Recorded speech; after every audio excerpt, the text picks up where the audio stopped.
Good morning, students. Today we will do your civics fourth chapter, understanding laws. Okay, how we understand the laws of our country. Firstly, the meaning of laws and their need. कि laws का meaning क्या होता है. देखो, man is a social animal by nature and necessity. He live in society by nature and for the fulfilment of his needs. उसको society में रहना है मैन को, और अपनी नीड्स को फुलफिलमेंट करने के लिए वो सोसाइटी के हर रूल्स को उसको फॉलो करना पड़ेगा.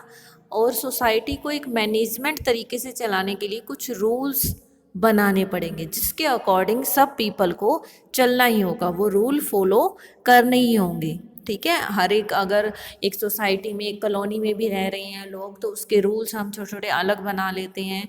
और जैसे लॉज के अकॉर्डिंग जो ये रेड लाइट ग्रीन लाइट के रूल्स बने हुए हैं. ओके, तो इन रूल्स को हम फॉलो करके ही खुद को ही प्रोटेक्शन देते हैं, है ना. So, laws are very important for the smooth running of the society and the state. A group of people can't live together for any length of time without having certain rules of the conduct with define their mutual relationship. Even जो हमारे family relationship होती हैं या दूसरे relation होते हैं, उनके भी रूल रेगुलेशन होते हैं कि हमने अपने फादर के साथ कैसे बात करनी है, अपनी मदर के साथ हम कौन सी बातें शेयर कर सकते हैं, अपनी सिस्टर के साथ, फ्रेंड के साथ, नेबर के साथ, उनके भी अलग रूल्स होते हैं. और जैसे हाँ, स्कूल का एग्जांपल लेते हैं, तो स्कूल में आपको डिसिप्लिन में रहना है, कैसे बैठना है, क्या पहन कर आना है, क्या लेकर आना है. ठीक है, हर चीज़ के अलग अलग रूल्स होते हैं और आपको इसको स्ट्रिक्टली फॉलो करना ही पड़ता है. अब जैसे अगर हम सोसाइटी का एक एग्जांपल लेते हैं कि जैसे जो हिस्ट्री में डवरी सिस्टम या चाइल्ड मैरिज, अनटचेबिलिटी, इस टाइप के रूल्स बनाए हुए थे, सती सिस्टम, तो इनको ये रूल्स ठीक नहीं थे, तो इसके अगेंस्ट लोग सामने आए और इन रूल्स को ख़त्म कर दिया गया, स्ट्रिक्टली इनको मना कर दिया गया. और आज ये ख़त्म भी हो चुके हैं कि जो चाइल्ड मैरिज है वो 18 ईयर्स हो गई है, कि 18 ईयर से पहले किसी की मैरिज नहीं होनी चाहिए. डवरी सिस्टम ख़त्म होना चाहिए, इसके अगेंस्ट लड़की कंप्लेन कर सकती है. देन सती सिस्टम ख़त्म हो गया है कि वो पति के साथ ही अपनी उस चिता में जल जाती थी. That's not fair for her. Okay, so ये जब सब चीज़ें ख़त्म हो चुकी हैं और जो रूल्स हमें ठीक लगते हैं उनको हमें फॉलो करना चाहिए, और जो रूल्स नहीं ठीक लगते हैं पीपल उसके अगेंस्ट जाकर उसको फिनिश भी करवा देते हैं. ओके, नेक्स्ट देखते हैं how laws are made. Laws को बनाया कैसे जाता है, और how do new laws come about, और जो नए रूल बनते हैं वो इम्प्लीमेंट में कैसे आते हैं. तो फर्स्टली हम देखते हैं how laws are made. Laws बनाए कैसे जाते हैं, जैसे सबसे इम्पोर्टेंट रोल किसका होता है, पार्लियामेंट का, लॉज बनाने के लिए. Okay, a resolution put up on the floor of the house for the enactment of a law is called a bill. किसी, अगर कोई हमने लॉ पास करना है तो उसका एक डॉक्यूमेंट तैयार करना पड़ेगा, एक बिल तैयार करना पड़ेगा कि हमें इसकी नीड क्यों है, क्यों नीड पड़ी है, और क्या लॉ बनाना पड़ेगा, और इसके बाद आउटकम क्या क्या देखने को मिल सकते हैं. ओके, ऐसा एक डॉक्यूमेंट बनाना पड़ेगा, एक बिल पेश करना पड़ेगा पार्लियामेंट के सामने, या पार्लियामेंट को जो नीड लगती है उसके अकॉर्डिंग वो रूल्स बनाती है. When it is passed by both the houses of parliament, both houses means Lok Sabha and Rajya Sabha, तो ये कहाँ चला जाता है, बिल प्रेसिडेंट के पास. प्रेसिडेंट का अप्रूवल हो जाता है तो ये क्या बन जाता है, लॉ बन जाता है. ओके, अब डिटेल में जाते हैं. देखो, bills which are introduced in the parliament are of two types. Two types के बिल होते हैं. फर्स्टली कौन सा होता है, ऑर्डिनरी बिल्स. फर्स्ट बिल कौन सा होता है, ऑर्डिनरी बिल्स. फर्स्ट बिल कौन सा होता है, ऑर्डिनरी, ऑर्डिनरी बिल. और सेकंड कौन सा होता है हमारा, मनी बिल. ओके, जो ऑर्डिनरी बिल होता है, they are those bill in which money is not involve, and money bills are those bill which relate to the income and expenditure. और जो ये ordinary bill can be introduced in any house of parliament. Okay, जो ordinary bill होते हैं ये कहाँ पेश किए जा सकते हैं? पार्लियामेंट की लोकसभा में भी या राज्यसभा में। ओके, और जो मनी बिल्स होते हैं ये ओनली कहाँ पेश किए जाएंगे? लोकसभा में। Before it become law every bill has to pass through various stages. अब स्टेजेस होती हैं, 3 टाइप की स्टेजेस होती हैं किसी भी लॉ को पास करने के लिए। First stage is the introduction of the bill. उसकी इंट्रो होती है। As stated earlier money bills can be introduced only in Lok Sabha while ordinary bill can be introduced in either house of the parliament. किसी भी सभा में पेश किए जा सकते हैं, या लोकसभा राज्यसभा ऑर्डिनरी बिल। और जो मनी बिल होते हैं ये कहाँ पेश किए जाएंगे? लोकसभा में। ठीक है, ये क्या होती है? Just introduction of the bill, कि कोई भी लॉ अगर हमें देना है तो एक बिल तैयार करना पड़ेगा। देन अब सेकंड स्टेज में क्या होगा? रीड किया जाएगा वो bill. Okay, the bill is discussed in detail by the members and then voting is done. कहाँ मेंबर्स? कौन से? लोकसभा और राज्यसभा की, जिस सभा में वो पेश किया गया है। तो उसकी मेजोरिटी में वोटिंग होगी कि वो bill, if the bill is passed in the house by the majority of vote, it is generally send to the committee for detail investigation. अब ये लोकसभा राज्यसभा के बाद कहाँ जाता है? कमेटी में जाता है इन्वेस्टिगेशन के लिए। Okay, the committee send its report to the house recommending either to pass it और रिजेक्ट इट। अब बिल कहाँ जाएगा? कमेटी के मेंबर्स उसको इन्वेस्टिगेट करेंगे कि इस बिल को पास किया जाए या रिजेक्ट किया जाए।